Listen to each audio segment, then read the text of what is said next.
Daddy's golden boy. Before Horus became the greatest trader in 40k history, he was exactly what every kid dreams of, being Dad's favorite. When the Chaos Gods scattered the Primarchs across the galaxy, Horus ended up on the mining world of Chthonia. The Emperor eventually found him first. While his brothers were still growing up on distant worlds, Horus spent almost 30 years fighting at the Emperor's side during the Great Crusade, and no other Primarch had that kind of time with their father. Imagine being the favorite in a family of 20 superhuman brothers. Nothing could possibly go wrong. Those decades formed father-son bonding time. Horus watched the Emperor negotiate with planetary rulers and lead wars that stretched across entire star systems. He learned directly from the greatest military commander humanity had ever known, then put those lessons to work as commander of the Luna Wolves. His legion quickly earned a reputation for striking fast and adapting to any battlefield, and that is why he was respected in the Imperium. During the Ulanor Crusade, one of the largest Orc wars in Imperial history, Horus helped lead the campaign that broke the Orc Empire of Urlak-Urg. It was the Imperium's iconic victory of the Great Crusade, and Horus stood at the center of it. By then, most of his brothers already looked to him as the natural leader among the Primarchs. The Emperor clearly felt the same way. Soon, Horus would receive the greatest honor any Primarch had ever been given, and the crushing burden that came with it. Becoming War Master. Horus finally got everything he'd ever wanted, and it lasted about 5 minutes. After the Ulanor Crusade, the Emperor stood in front of the largest Imperial army ever assembled and did something no Primarch had ever received. He named Horus War Master, supreme commander of every legion, every fleet, every campaign, answerable to no one but the Emperor himself. Then the Emperor did something else nobody expected. He packed up and went home to Terra to do the secret Webway project, leaving Horus in charge of finishing the Great Crusade alone. Congratulations, you've just been promoted to run the family business. Your dad has also just left the building indefinitely and isn't taking calls. That's basically what happened to Horus. Some of his brothers, like Sanguinius and Fulgrim, were thrilled for him. Others, like Angron and Perturabo, were furious that the honor hadn't gone to them. Worse, the Emperor set up something called the Council of Terra to handle the Imperium's administration in his absence, a body of bureaucrats now making decisions that used to belong to the Primarchs. Horus started to resent a father who wouldn't even tell his favorite son what he was doing back on Terra. Into that resentment walked a quiet, patient man named Erebus, first chaplain of the Word Bearers. He just kept showing up, kept listening, kept agreeing that yes, actually, Horus did deserve more than this. The Davin Trap.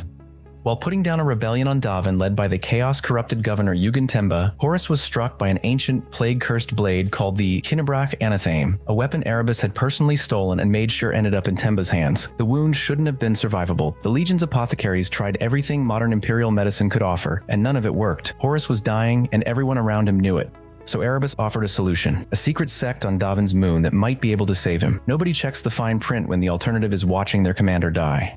The Healers were a chaos cult. During the ritual, Horus's spirit was pulled into the warp itself, where he was shown a vision of the future. An Imperium turned into a rigid, worshipful theocracy where the Emperor and some of his sons were treated as living gods. Horus wasn't one of them. The vision was real, even though the being showing it to him wasn't telling the whole truth about who'd caused it. The offer that followed was simple and almost insultingly direct. Hand over the Emperor, and the galaxy is yours. Magnus the Red tried to intervene, tried to tell Horus this was only one possible future, one he alone could still stop, but Horus was already convinced his father had abandoned him and took the deal anyway. Great Betrayal. Every villain origin story has a point of no return. For Horus, it came with 8 billion bodies. Ordered to retake the rebellious world of Istvan III, Horus saw his chance to purge the loyalists still serving quietly within his own legions. Sons of Horus, World Eaters, Death Guard, Emperor's Children, roughly a third of each force. He sent them down to retake the planet's capital, let them win, and then virus bomb the entire world from orbit. 8 billion civilians died in an instant, and so did most of the loyalist Astartes he just tricked into fighting for him. If you're keeping score, Horus just committed genocide as a management strategy for dealing with disagreeable co-workers. Istvan III wasn't the end of it. The surviving traitor legions moved on to Istvan V, where 7 loyalist legions arrived to punish Horus for his betrayal, led by Ferrus Manus of the Iron Hands. What they didn't know was that 4 more legions waiting in reserve, supposedly reinforcements, had already secretly turned. When the second wave opened fire on their own allies instead of the traitors, it became one of the single bloodiest massacres in Imperial history. Ferrus Manus himself was killed by his own dear friend Fulgrim, who'd promised Horus he'd deliver Manus's head. There was no version of this Horus could walk back from. He planned the betrayal and executed it against his own brothers with his own hands. Dark Transformation. Up to this point, Horus was still recognizably Horus, ambitious, resentful, but still a general fighting a war for reasons he understood. That was about to change. Years into the heresy, Horus turned his attention to Molech, a heavily defended night world the Emperor had once gone to extraordinary lengths to protect, and it turned out, to hide something on. Buried beneath Molech was a warp gate that the Emperor had used long ago to gain great power from the forces of chaos. Horus wanted whatever his father had taken from that place, so he went and got it. Passing through the gate, Horus received the blessing of all 4 Chaos Gods at once: Khorne, Nergal, Tzeentch, and Slaanesh. Something almost no mortal or demon in the setting's history has managed to survive, let alone wield. He didn't just gain power, he became something closer to a living vessel for Chaos Undivided itself.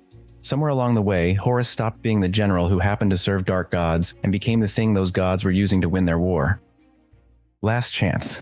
Here's the moment most retellings skip, and it might be the most important one in Horus's entire story. Leman Russ, Primarch of the Space Wolves, left Terra against the wishes of Dorn and Sanguinius to hunt Horus down personally, tracking the War Master's flagship, the Vengeful Spirit, using intelligence gathered during the fighting on Moloch. He caught up with it at the Battle of Trisolian. What followed was one of the most brutal Primarch duels of the entire war, and Russ, knowing he almost certainly couldn't win, let Horus wound him just to open a gap in his guard. Then he drove his weapon, the Spear of Russ, into the War Master's side. The spear didn't just stab Horus, it burned away the corruption Moloch had poured into him. For one moment, the mask came off. Russ saw his brother again. Not a monster, not a vessel for 4 gods, just Horus. Speaking with sudden clarity and what looked like genuine regret, Russ begged him to stop, to come back to Terra, to let the Emperor heal him. Horus said no. He told Russ he'd gone too far to turn back, and that chaos was the future whether his brothers accepted it or not. Then the glow returned to his eyes, and the moment was gone. Whatever happens next, Horus can't say he didn't know better. Family reunion. Everything Horus had built, every betrayal, every burned bridge, was always going to end in the same room. 7 years after Istvan III, the siege of Terra reached its final phase. With the Imperial Palace on the edge of falling and Loyalist reinforcements only hours away, Horus lowered the void shields of the Vengeful Spirit. Some say in one last flicker of doubt, others say as a direct challenge. Either way, the Emperor took the bait, teleporting aboard with Sanguinius, Rogal Dorn, and a company of the Custodes. Horus scattered them the moment they arrived. Sanguinius reached him first, alone. The Blood Angels Primarch was Horus's oldest friend among his brothers. Horus offered him one final chance to join Chaos. Sanguinius refused. Horus, now at the absolute height of his stolen power, killed his brother. When the Emperor finally found Horus, his son was standing over Sanguinius's body. What followed was brutal even by Primarch standards. The Emperor was blinded in one eye, disarmed, his chest torn open, his spine broken across his own son's knee. Then the Emperor gathered the might of his psychic power and unleashed it directly into Horus, not just killing him, but annihilating his soul entirely, so the Chaos Gods could never bring him back as a demon prince. Witnesses say that in the last instant before he died, Horus looked at his father and wept. Horus lost the fight. What he'd already done to the Imperium, though, wasn't something a single duel could undo. Final twist. Horus is dead. The Imperium won, but the Horus heresy left humanity permanently damaged. The Emperor survived his duel with Horus, but his body was shattered. Malcador the Sigillite had already given his life keeping the Webway breach sealed, while the Emperor fought aboard the Vengeful Spirit. The Primarchs were dead, missing, or scattered, and the Emperor was no longer there to lead humanity. Over the following millennia, the Imperium became a religious empire that worshipped the Emperor as a god, even though he had spent the Great Crusade trying to get rid of religion. And somewhere in the warp, the Chaos Gods were probably having a great time watching all of this. Horus's war didn't end with him either. Abaddon took command of the Black Legion and continued the long war through Black Crusade after Black Crusade. His rebellion helped create the Imperium that exists today, a civilization trapped in endless war ruled in the Emperor's name, with its greatest leader sitting on the Golden Throne. Because the favorite son made sure that even in defeat, humanity would never fully recover, and that's the last twist of the knife. Thanks for watching until the end. Click here to check out another video and see you in the next one.